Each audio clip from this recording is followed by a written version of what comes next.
Paayuda Madison Igpit. Ayan. Thank you so much, Madison Igpit. Ayan.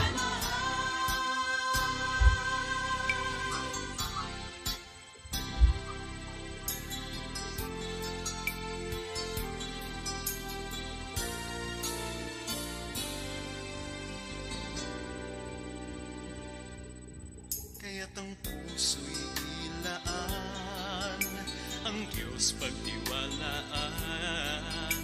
Isipin mong siya sa iyo'y laging nakalaan. Hindi kanya pababayaan o iiwanan man.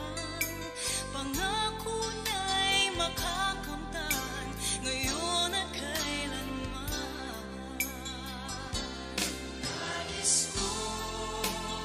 Hindi lang loud praise, mag-door-to-door ka lang dyan, aba.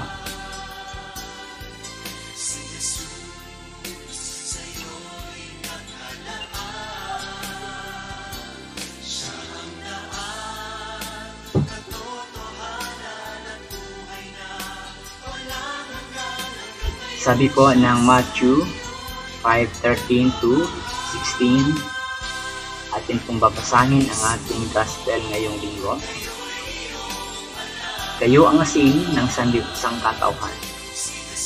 Ngunit kung ang asin ay mawalan ng alat, paano pa ito mapapaalat muli?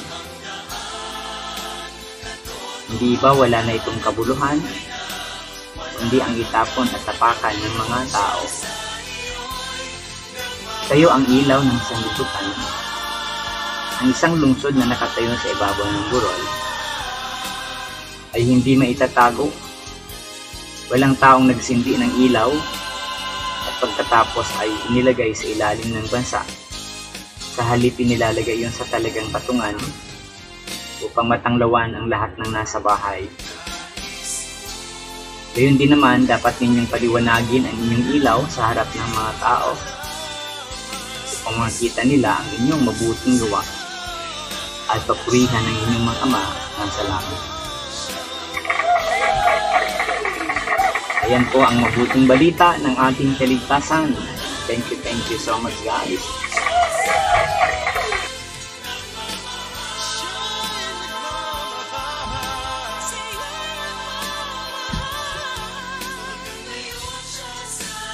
Ayan. Mega love shout out kasi Meru Jelly. Thank you for coming. Kasi Meru is in the house. Thank you for coming here. Kumusta ka po dyan, Manoy? How are you? How are you?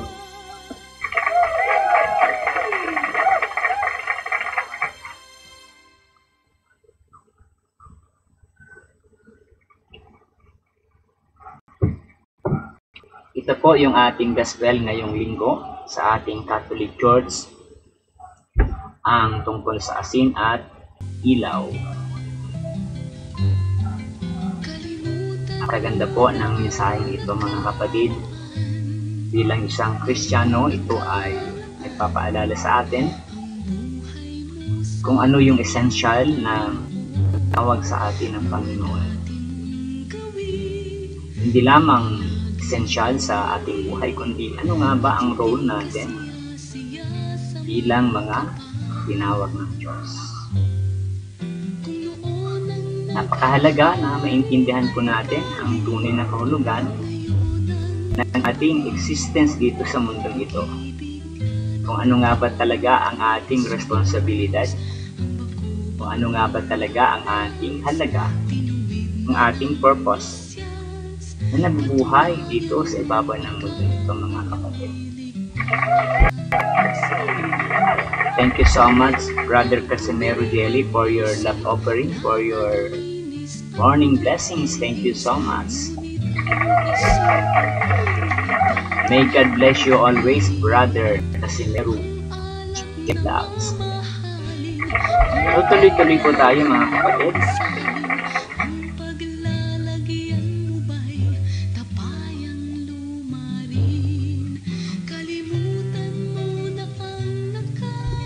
Isa pong napakagandang ating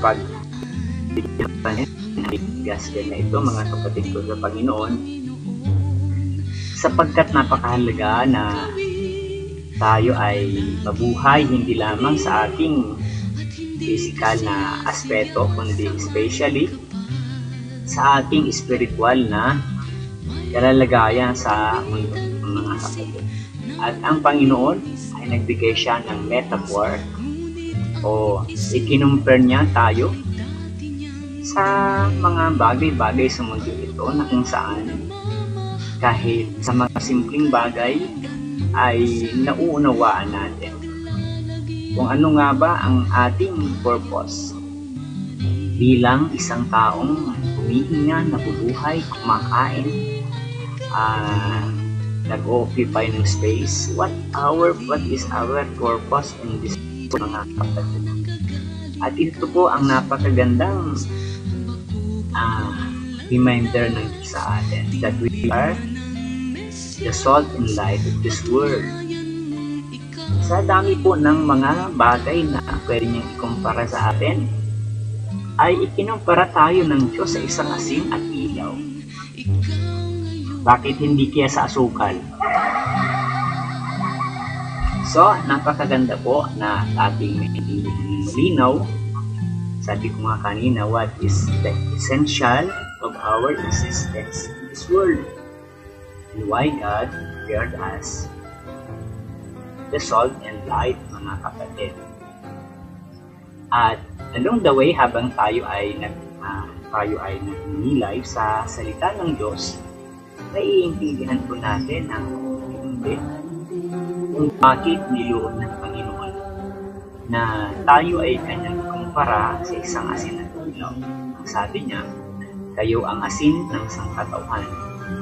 Ngunit kung ang asin ay mawala ng alat, paano pa ito mapapaalat ulit?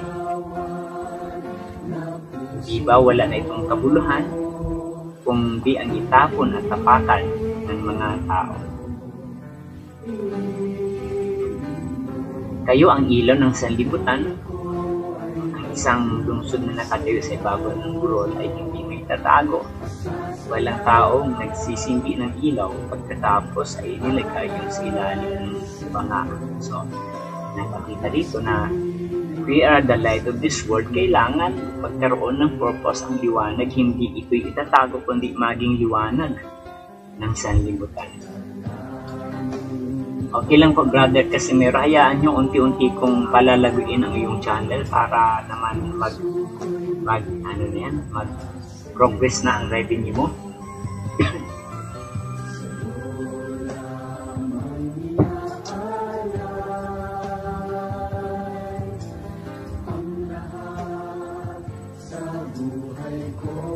So, mga kapatid,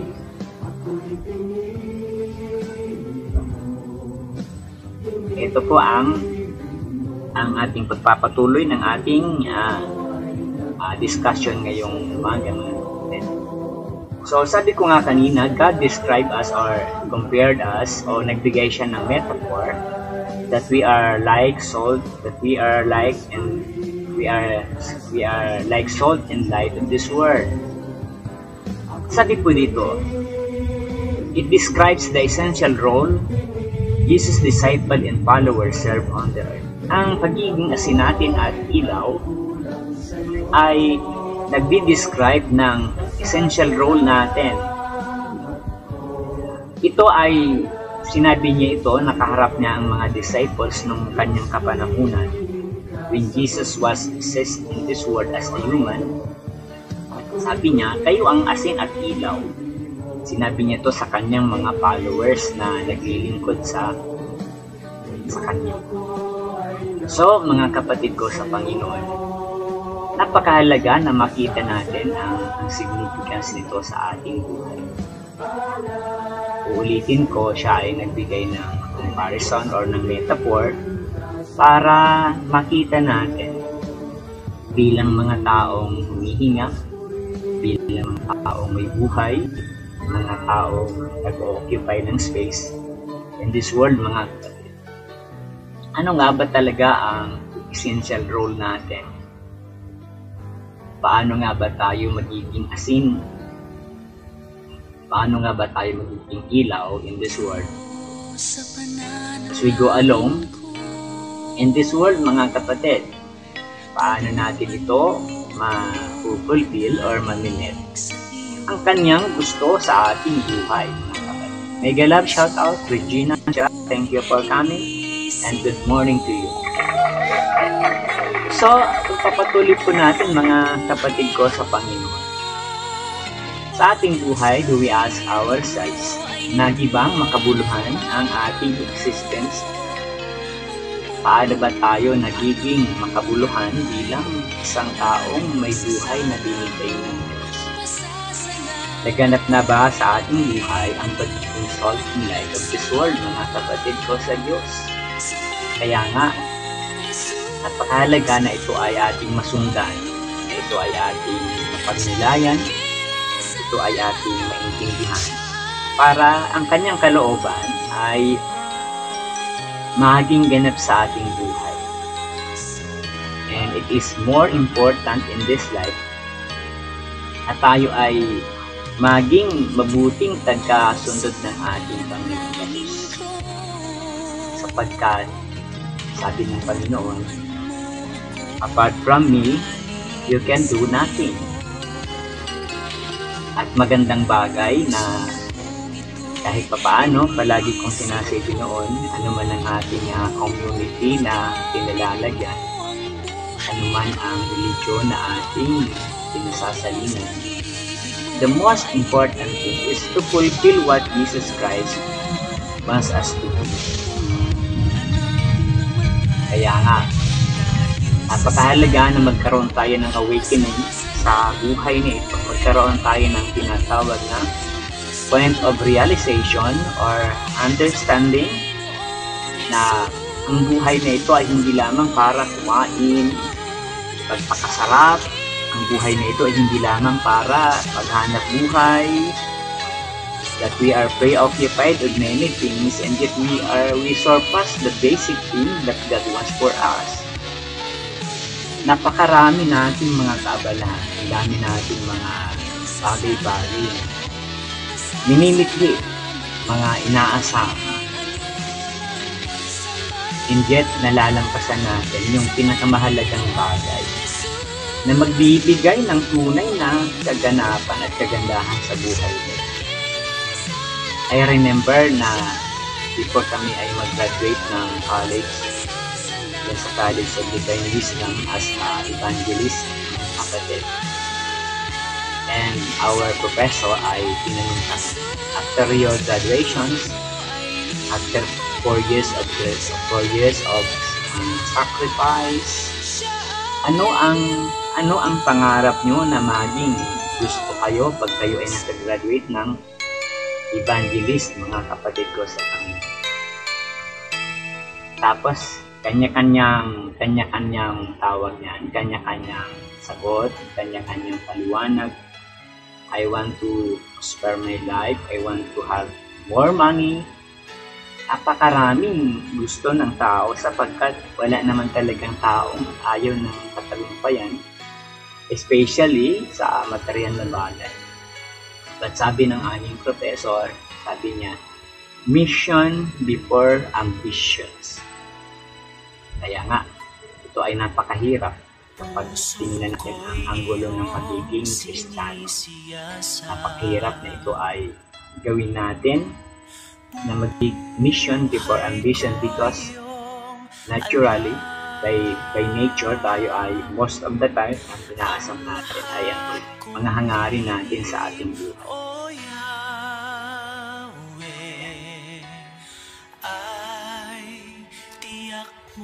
Sabi niya nga, sabi dito sa ating thumbnail, we are the salt in the light. We are the salt in the light. We are the salt of the earth and the light of the world. Ito yung binabanggit ko kanina, na tayo ay mga asin at liwanag ng mundo. And napakagandang makita ito, that we are the salt not only in your place, not only in one country, not only in one location, but napakahalaga na, napakalawak na ng gustong ipaintindihan ng Diyos sa buhay natin.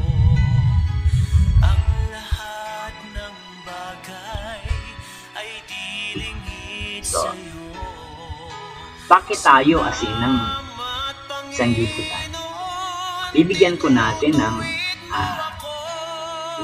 halaga ng counting interpretations ang gospel na ito. Sa lahat ng bagay, sabi ko nga kanina, bakit asin tayo ikinumpara ng Diyos? Bakit hindi na lang sa asukal, hindi na lang sa kung sa anuman? Bakit tayo ikinumpara sa asin? From the very start of this world, maraming tao na hindi masyadong nabibigyan ng pansin ang napakahalagang bagay.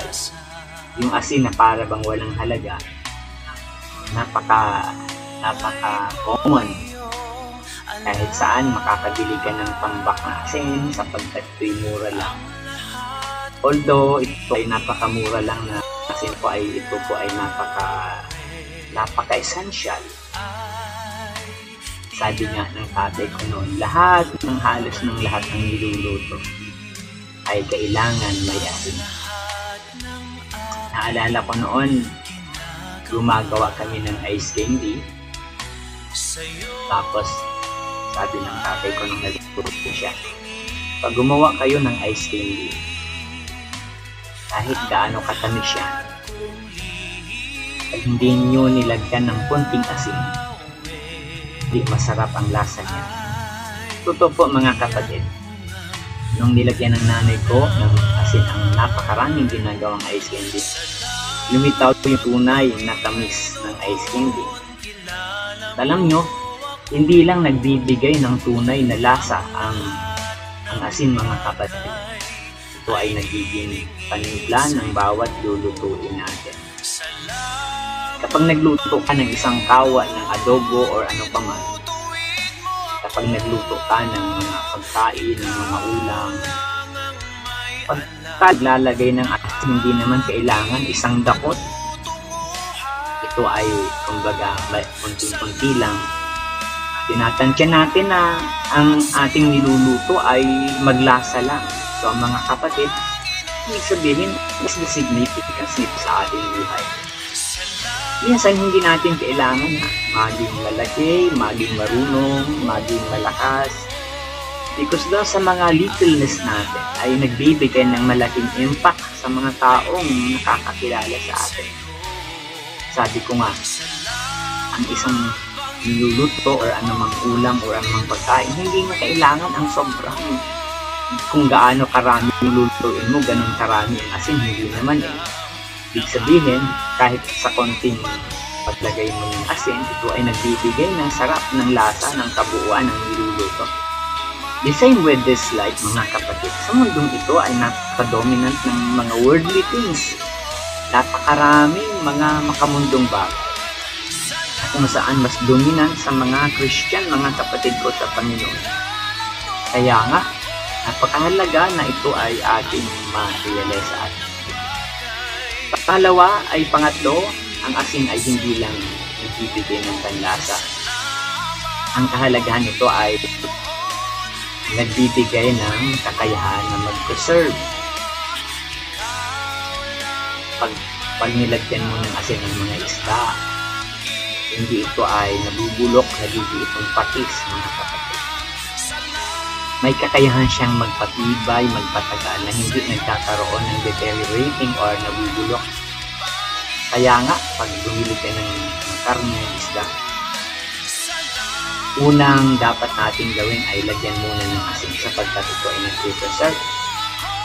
Kapag hindi natin ito nalagyan ng asin, mamaya-maya lang mga ilang oras, masisira na. Pero ang asin nito ay nagbibigay ng preservation, mga kapatid. Sa ating buhay, ito ay napakahalaga na tayo din ay nagiging preservatives, hindi lamang sa ating sarili. I-preserve natin ang bawat magagandang bagay, yung ating relationship sa ating kapwa, especially sa ating Diyos. Na may maintain natin ang tunay na essence ng ating buhay. Nabibigyan natin ng tamang gamit ang buhay natin sa mundo ito. Hindi tayo nagiging pabigat lang, hindi tayo nagiging pasaway lang. Although hindi naman tayo perfecto, nagiging tayong dahilan ng pagkaayos ng mga bagay na imbis na masira, imbis na magkagulo, they become a preservatives to its other people, especially sa ating pamilya. Napakaganda itong ma-realize natin sa ating buhay. Sapagkat napakabigat ng mga isang pamilya na nagkakaroon ng broken family, nagkakaroon ng misunderstanding,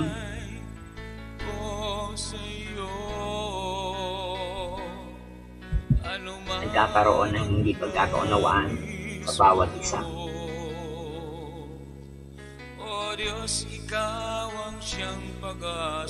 So, ito po ay magandang bagay. Ang asin ay hindi lang nagpapasarap, nagtitimpla. Hindi lang siya hindi lang siya nagpipreserve, kundi ang asin ay nagdi-disinfect. Ito ay naglilinis ng mga tinatawag na impurities sa mga kakainin natin. Yung asawa ko, pag namamalingki siya ng mga gulay, lalo dito sa Manila, hindi pwedeng hindi mo ibabad sa asin. Pag namamalingki siya ng gulay, inilalagay niya muna sa isang bowl. Nilalagyan ng isang takot na asin at lalagyan ng tubig. Tapos marami na yung asin sa isang bowl na tubig, ilalagay doon yung mga gulay na galing sa palengke. Alam nyo, kahit malinis tingnan yung mga gulay na nabibili natin, especially dito sa Manila, kapag ibinabad mo yan sa tubig na may asin, mga ilang minuto, from 10 minutes to 30 minutes, ayan, lalabas na yung kanyang mga dumi, yung tinatawag na mga impurities, mga kapatid ko sa Panginoon. Lalabas na yung mga dumi sa gulay na binibili natin. Kahit sabi ko nga, kahit malinis tingnan yung binili nating gulay, kapag ito ay binabad mo sa may asin, doon mo makikita ang tunay na dumi. So, isa pong ability, isa pong katangian ng asin ay nagkakaroon ng disinfect. Nagiging siyang disinfectant, kumbaga. Kaya nga, napakatindi ng kakayahan ng asin ito sa mga bagay-bagay sa ating kapalibutan. Sa ating buhay, kapag i-apply natin ang kapangyarihan, ang kakayahan ng asin ito, it become disinfectant sa ating buhay, mga kapatid ko sa Panginoon. Nawawala yung ating mga, sabi ko nga, uulitin ko, yung impurities, mga kapatid ko, nalilinis tayo. Binatanggal ang mga bagay-bagay na mga, yung tawag yan, mga microbes na ito ay nabubuhay sa mga kakainin natin. So, pinapatay nito ang mga dumi, ang mga microbes, sapagkat ang asin ay napaka-powerful, mga kapatid. Kaya nga, napakagandang gamot din ito sa atin kapag mayroon tayong mga ipasa, may mga acid tayo, ilagay mo lang sa kapag nasobrahan ka na sa mga tinatawag na synthetic na gamot, isa pong napakagandang basic na iniinom ko, yung inilalagay ang asin sa maligamgam na tubig, at ito po ay kapag mayroon tayong mga singaw, malaki din ito yun. Kahit makikita mo doon sa pag bumili ka ng mga gamot sa singaw, sa tawag niyan, sa buteka, nakalagay doon sodium. Ang ibig sabihin ng sodium ay asin pa rin. So, pinasosyal lang, yung asin ay ginawang sodium, yung kanyang scientific name. Nakikita mo, ang malaking part ng pagpapagaling ng mga singaw ay may ingredients na asin, mga kapatid, or sodium.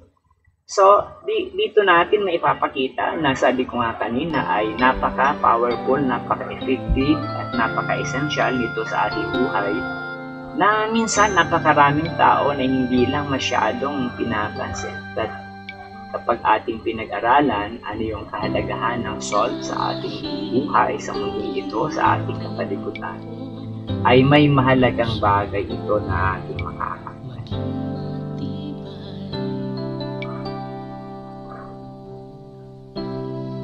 So, tayo din ay ilaw ng sanlibutan, hindi lang kasi kundi liwanag.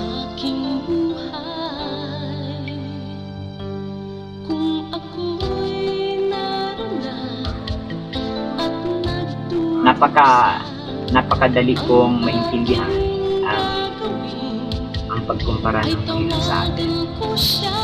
Hindi lang tayo kinumpara ng Panginoon sa isang asin, kundi maging ilaw ng sanlibutan.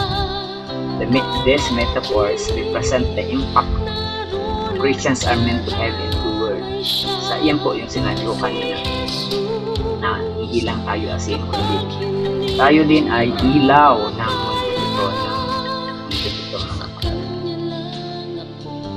So, napakahalaga na ang buhay ng tao, lalong-lalo na sa ngayon. Ang mundong ito ay sinasakop na ng mga tinatawag nating evil forces. And totoo na nawawala na yung love, nawawala na yung tunay na virtue ng pagiging tao.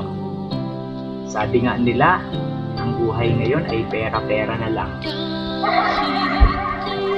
So, masakit na katotohanan, sakit na tunay na kahulugan ng buhay. Ang tao ngayon ay magkapera lang kahit ikakasama ng kanyang kapwa ay hindi niya yun alintanan, makamtan niya lang ang gusto niya sa buhay. Napakaraming mga anomaliya ng mundo ito. Naalala ko yung binabalita sa TV noon. Mga negosyante na nagtitinda ng pagkain, mga street food, mga pangulam. Binalita noon sa TV, yung mga pagkain nila ay inuhugasan lang sa kanal. Inuhugasan lang kung saan-saan ang dumi-dumi naman. Sabi ko sa sarili ko, ang mga tao ngayon magkapera lang, walang pakundangan, walang pag-alam kung ano ang kakainin ng kanyang kapwa. Kaya, ang gusto ng Panginoon as we go along in this world ay kahit paano ay mabuhay pa rin tayo sa tunay na liwanag ng Diyos. Sapagkat very dominant ang evil person. Kaya nga, mas lalong sumisikat sa ating mundo ngayon pag nag-observe ka sa social media. Mas maraming sikat sa mga taong gumagawa ng mga masasamang joke, sa mga hindi magagandang mga messages. Mas sikat na sikat yung mga kalokohan. Pero when it comes to spirituality, ay naapak-apakan lang sa gilid ng bata. Ito ay walang masyadong binibigyan ng pansin. So, ito yung hamon sa atin na tayong gabay, especially sa ating pamilya, sa ating sambahayan, mga kapatid. Sapagkat hindi daw maaakay ang bulag ng isa pang bulag. So, hindi natin may aakay ng tamang direksyon kapag tayo ay nasa hindi magandang direksyon. Kapag tayo ay nasa dilim, kapag tayo ay nasa kadiliman ng buhay, sabi ko nga lagi sa aking pag-share, kapag ang buhay natin ay tayo ay nabuhay sa kadiliman, kahit sarili nating anino iiwanan tayo. Nagkakaroon lang ng anino tayo kapag tayo ay nasinagan ng araw. Kaya yung mga taong sobrang namumuhay sa kadiliman, padilim na padilim ang direksyon ng buhay nila. At darating yung panahon na maging sarili nilang anino ay iiwanan sila. Kahit napakahalaga, mga kapatid, na kahit pa paano, nakikita pa rin natin ang tamang liwanag, although hindi man tayo perfect, hindi man tayo kompleto. This is bilang tao, we are only a finite being. We are only a human, and we have so many differences na minsan ito ay nasisilip sa atin, mga pagkukulang, pagkakamali, pagkakasala. at minsan ito ay nagdudulot ng kanilang disappointment. And that's why it is a very challenging to every one of us na maipakita natin as much as possible na we are the light of this world, mga kapatid. Sa gitna ng dagat na sobra ang dilim, isang sandigan ng mga manlalayag sa gitna ng dagat. Especially kapag dumating yung bagyo, kapag dumating yung uno sa gitna ng dagat, at ang kapalibutan ay sobrang dilim na dilim. Ang hinahanap nila ay ang liwanag ng parola.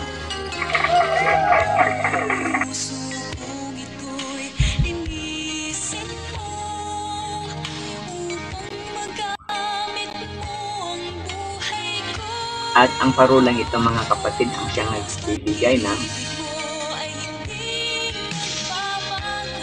tamang direksyon sa buhay ng tao.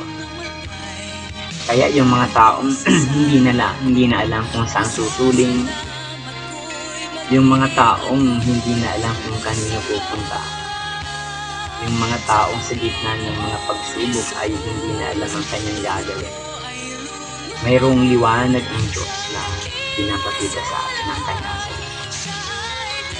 And as a human being, we are all light of this world. Lagi tayong kalakasan ng ating kapwa.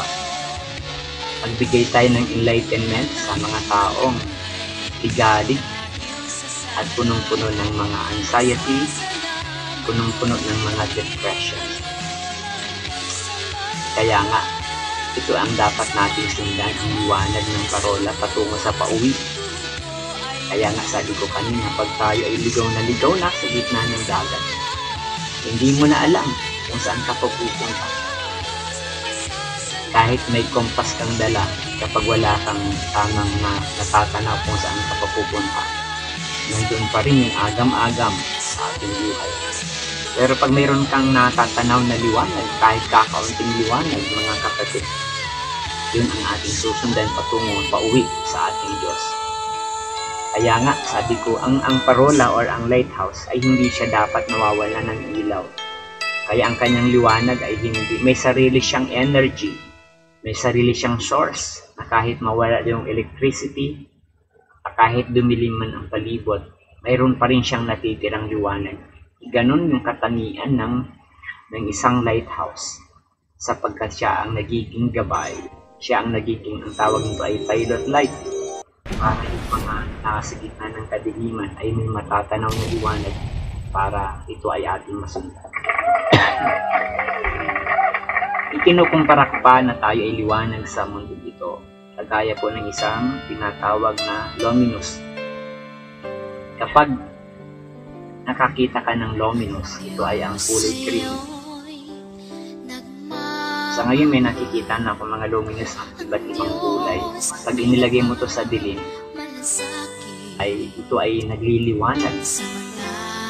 Kung kayo ay mag-observe, pag may nakita kayong luminous sa inyong bahay, ang kulay green, kapag nadidiliman siya ay sumisinag po yung kanyang kulay.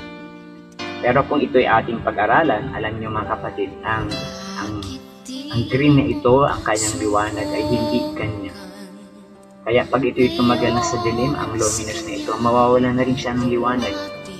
Yung kanyang radiation, yung kanyang na-absorb na liwanag ay nawawala na rin. And the same with us, kapag tayo ay masyado nang nababad sa mga kasalanan, kapag tayo ay nababad na sa mga negatibong bagay along the way, hindi na natin ma-identify. Magiging normal na tayo sa kasalanan gagawin natin. Hindi na tayo maaapektuhan, magiging makapal na yung ating talyo. Kumbaga, mananatili na tayo sa kasamaan ng ating.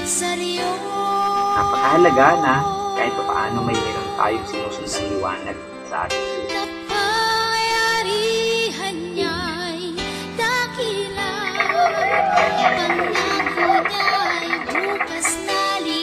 Sa ngalan ng Ama, ng Anak, ng Espiritu Santo, Amen.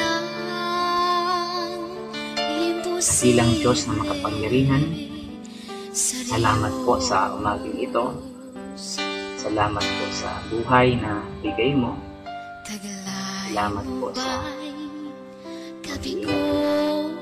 sa linggong ito, Panginoon. Tinutulog namin sa iyo ang aming buhay. Pinagkakatiwala namin sa iyo ang aming buong sambahayan. I-bless mo, Lord, ang aking mga kapatid sa umagang ito. Sister Maria Dena Mendez, si Brother Emil, South Place, O Lord. Emil Paranyal, si Ayama Traveler, Sister Ichin, Brother Casimero, David, Chef, Inas, Jess. Kung narito, Panoon, at makapanood pa nito, I pray, O Lord, for your blessings on them. Dalangin po namin, Diyos, na patuloy ng palitingatan, ilayo sa mga salot ng pagkak, sa lahat ng salot ng mga kaguluhan, kabigatan sa buhay. Panginoon, tuloy na ni mga pagkat ang iyong biyaya, ang iyong labay sa ating buhay. Loobin mo na balik ka ng sinang ilaw ng mundo ito at magkaroon ng kabuluhan ang iyong buhay. Panginoon, maraming pong salamat sa mga personal at kaibigan ng ating mga kapatid. Alam Jesus, alam naman.